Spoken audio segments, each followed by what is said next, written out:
The knock wasn't loud, it was measured, almost polite. But when I opened the door, 3 officers stood there, hands near their holsters. "Sir, we need you to step outside." I could still hear her voice echoing down the hall, shrill, cracking under manufactured tears.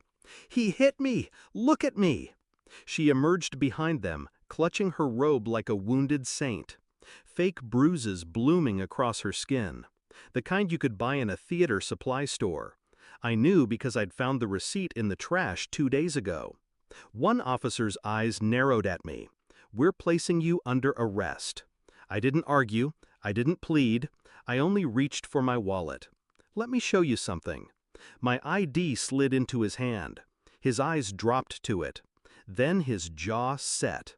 The blood drained from his face. He turned toward her. "Ma'am," he said slowly, "do you realize who your husband is?" Confusion clouded her expression. "What does that matter?" The officer shook his head. But I didn't smile. I'd been waiting for this moment for months. It began with a scent. Cologne I didn't own, lingering in our sheets when I came home early one Tuesday. She laughed it off, claimed it was the hotel from her girls' weekend. I nodded, said nothing. But something in her eyes flickered, a quiet warning. Don't dig. So I didn't, not right away. I let the suspicion settle like a slow poison. Then came the late-night texts she turned away from, the hushed calls on the balcony, her growing habit of locking the bathroom door when she showered. I'd seen infidelity before, friends, colleagues, but this was my wife. And still, I said nothing, because a part of me wanted to see how far she'd go. I started keeping my own hours, quietly, let her think she was winning whatever game she thought she was playing. I copied her phone data to a hidden drive, pulled call logs, cross-referenced numbers.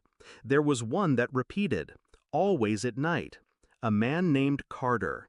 I didn't confront her, I simply listened. I tracked her yoga retreats to a motel 30 miles away. She booked the same room every time, paid cash.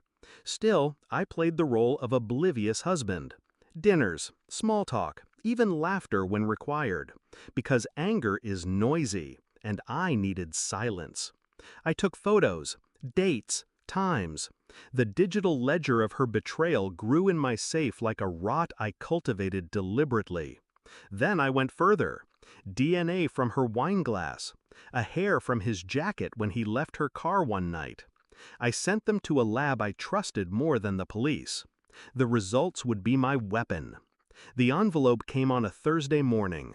Thin, unremarkable. But inside, confirmation. The affair wasn't casual. It had been years. The kicker, Carter wasn't just her lover. He was my subordinate. The betrayal doubled back on itself, sharper than I'd imagined. That night, I set the report in front of her on the kitchen table. No words. She scanned it, her face drained. "Where did you—" "Doesn't matter," I said. She stammered, reached for explanations that collapsed before they reached her tongue.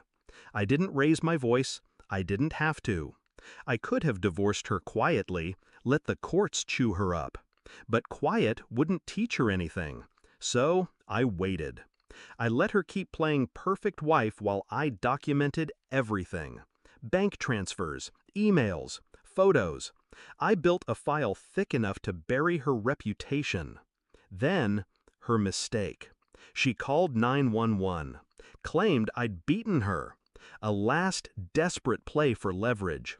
When the officers came, I gave them my ID, the one that identified me not as her husband, but as the lead investigator for the district attorney's office, the man who trains officers in spotting false domestic claims. The room shifted instantly. Her lies unraveled before she could stitch another. The officers walked her out instead. I watched from the doorway as they led her to the cruiser. No shouting, no struggle, just the slow walk of someone realizing the game is over.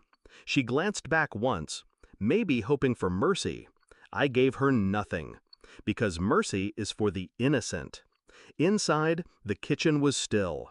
The file sat on the table, a neat tombstone over the life I'd pretended to have. I didn't feel grief, just clarity. Betrayal isn't the moment someone turns against you. It's the moment you stop pretending they haven't. And that moment had passed months ago.